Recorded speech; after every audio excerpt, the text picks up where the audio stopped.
Hello, wonderful people. My name is Jessica, aka the Sacred Rebel, and I am back with another insightful video that I want to share with you.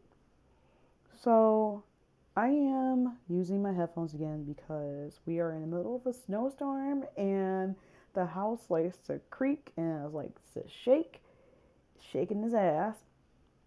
And as well, the walls are pretty thin as well as the floor, so I can hear the neighbor, I can hear whatever's going on out there. So the headphones are my best defense to cancel out until I get equipment. So let's get into it after I take a little quick sip of water.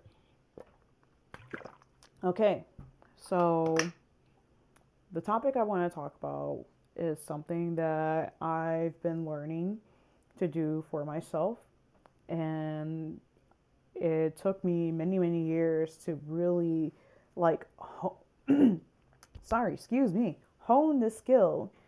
And I watched a video the other day and it gave me a reminder to basically get back into this, because I'll admit for the last couple of days I haven't really been um, tending to what I want to talk about.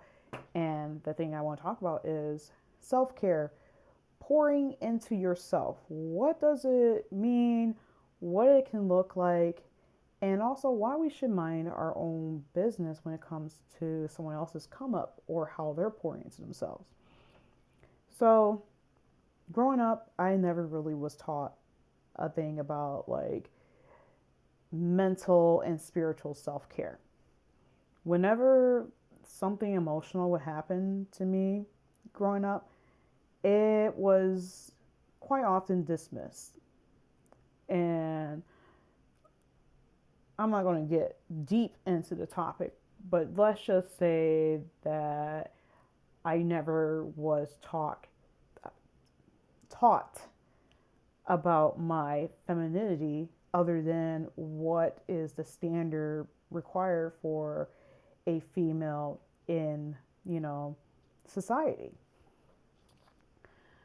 And many years after, into my adult life, after, exiting from childhood and going into my adulthood, I still didn't really know what pouring into myself meant. I did things, to make myself happy, such as take myself out on like food dates. I went out with friends. I bought myself pretty things. I had cute outfits. I always kept up with like the latest phone. And when I mean I kept up with the latest phone, back then I would basically, if I see a new phone that I wanted, I I knew that I didn't have, um, my contract wasn't up for an upgrade. I would just pay out for the new phone. And people will look at me like, you sure you want to buy this? It's $700. And I'll be like, take my card. Here you go. And I used to be that type of girl. And I was like that for a while. And I thought that was a form of self care. And I thought it was good enough. Boy, I was wrong. It was definitely not good enough. It only covered up what was really going on deep down inside, the emotional disturbance that kept quiet for many years. It was buried under materials that it made me happy.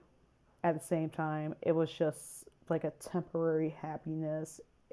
It did not make me feel any more connected to myself.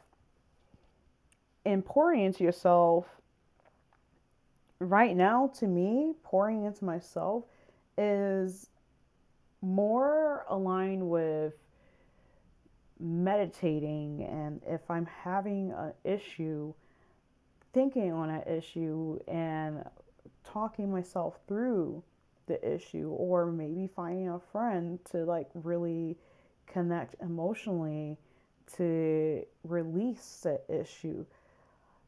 Pouring into myself is getting more into my body health, being more mindful and intentional of what I put inside my body, aka what I'm eating and what I'm mentally ingesting.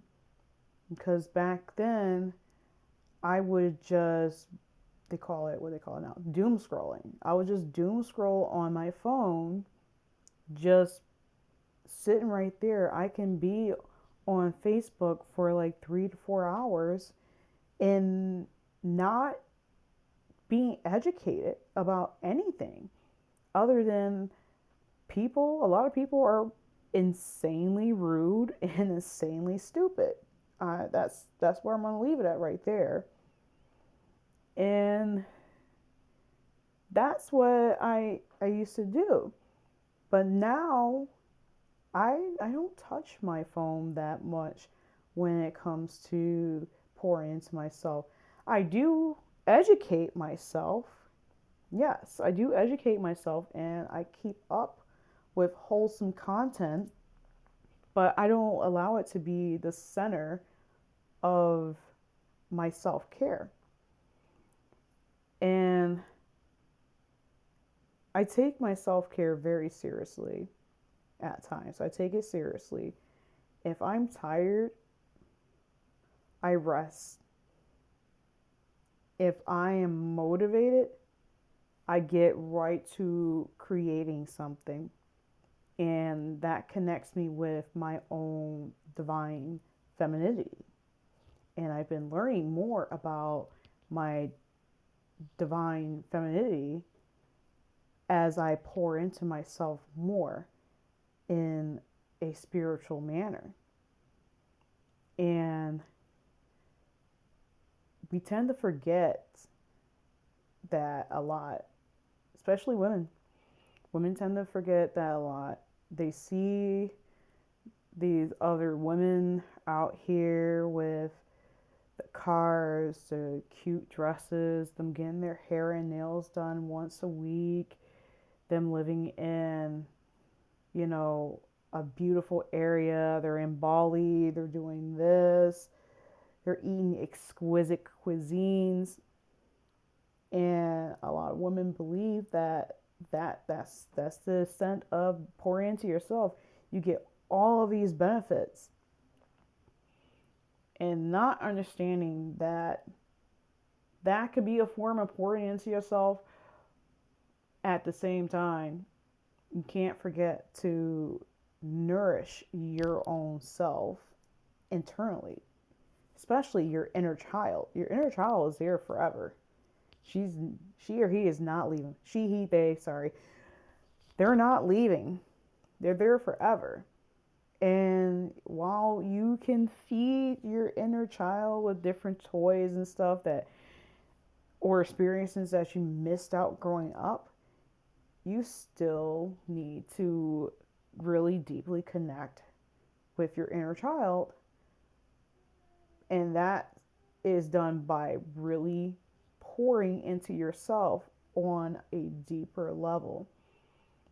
And how to do that is, again, for me, meditating. When I meditate, I get into like the deeper recesses of my mind.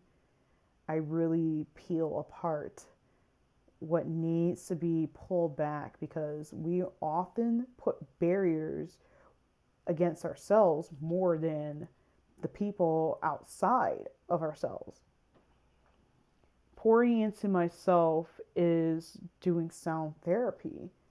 I play my singing bowl to really sit and chant with the vibration of the frequency. And I plan on doing sound healing for other people as well. Pouring into myself looks like nourishing my mental mind with wholesome content, nourishing my body with water. Definitely hydrate yourself. I'm sick and tired of telling people to drink water. And it's funny because I used to never want to drink water. I used to always just drink a lot of orange juice and call it a day, and I'll be wondering, why am I feeling off? It's because I'm dehydrated. Pouring into myself looks like letting an emotion be that emotion rather than condemning that emotion, because a lot of people will tell you, oh, you shouldn't feel angry. Angry is a bad emotion, or you shouldn't feel sad, you shouldn't feel depressed, you shouldn't feel this, you shouldn't feel that. And it's like, do you pay my bills? Do you wash my ass for me? Don't tell me how to feel. Feeling these emotions are key to your own personal growth. And also pouring into myself also basically looks like this. I am connecting with my creative side. And when I am creating things, whether it's content or I'm crocheting, knitting, or anything that's hands on or whatever, that is pouring into myself. Pouring into myself is really has a deeper meaning.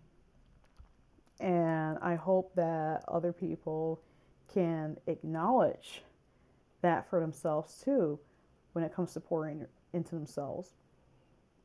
Now, I know that about a month ago, I had got my hair done. And my hair was in lovely bohemian braids. It was the first time I ever had my hair in braids like that. And I loved it. I loved it because I've always pictured myself having long hair, just like Rapunzel. And you know what's funny? I I had the hair basically at a very long length. It was basically touching the top of my ass. It was right there. I was like on some Little Mermaid shit. And before I had decided to get my hair done, originally I was just going to have it mid back, until I caught myself and I asked myself, why do you want it at mid back? Didn't you always want your hair like long and luxurious? And I realized that the reason why I only wanted my hair mid back was because I wanted to be appropriate for other people, because I was worried, what if someone else thinks it's ridiculous for me to have all this hair down to my ass crack? And then I realized that I don't have to basically cut out something that I want for someone else, especially if this is a deep desire for me. This was basically me wanting to pour into myself on a physical level. And I will admit, like, having that long hair definitely did boost my confidence. Like, it really did boost my confidence. It really did want me to put myself out there in the spotlight more. It really did, like, bring a smile to my face. At the same time, it also did tell me to love and respect the hair that I have right now, and pour into my own roots. So it was a win-win situation for me. Like, while it was materialistically pouring into myself, but it also opened up the doors for me to be grateful for what I have. Like, I am grateful for my hair right now. I'm grateful. I'm grateful for the roots. I am grateful for the whole experience. that's that touches me. And so when it comes to pouring into yourself, it may not look the same as what I do for myself. And that's okay because we're all different. We are all unique individuals with unique needs. And that's where I'm going to get into like this quick little second part.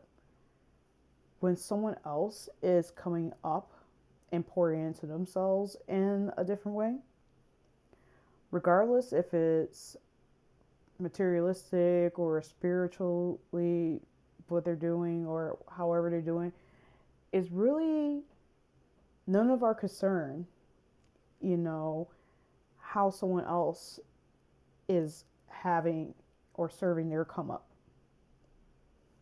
And I've noticed that people around these days are being a bit more judgmental to what someone else is doing for themselves. A good example would be there's like a little movement going on where and honestly this has been here for a very long time. It's just now it's 2024, people are not trying to be shy about what they want. There are people who are finding it easy for them to connect with their spiritual self through their sexuality. And we have a band of people that are like, oh, that is not spiritual. That's just being, you know, a whore or a hoe or a fuck boy. And that's not of light and all this other extra nonsense. And it's like, okay, last time I checked, spirituality is an individual journey. And this is not one size fits all. This is all unique sizes, unique journeys, unique travel plans. So your itinerary should not be a part of another person's itinerary. Maybe you might meet up at the airport waiting for your flight, but it doesn't mean that what someone else is doing should be affecting you. The only reason why it's affecting you is because you're allowing it to affect you, and you're allowing yourself to basically dive into what someone else is doing with their day-to-day lives. That's why I support when people tell me what they want to do, as long as they're not out here sacrificing animals or killing kids or anything like that. Do you, boo boo? You happy? Are you happy? Are the people around you happy with you? Say no more. Maybe it's not my cup of tea, and that's okay.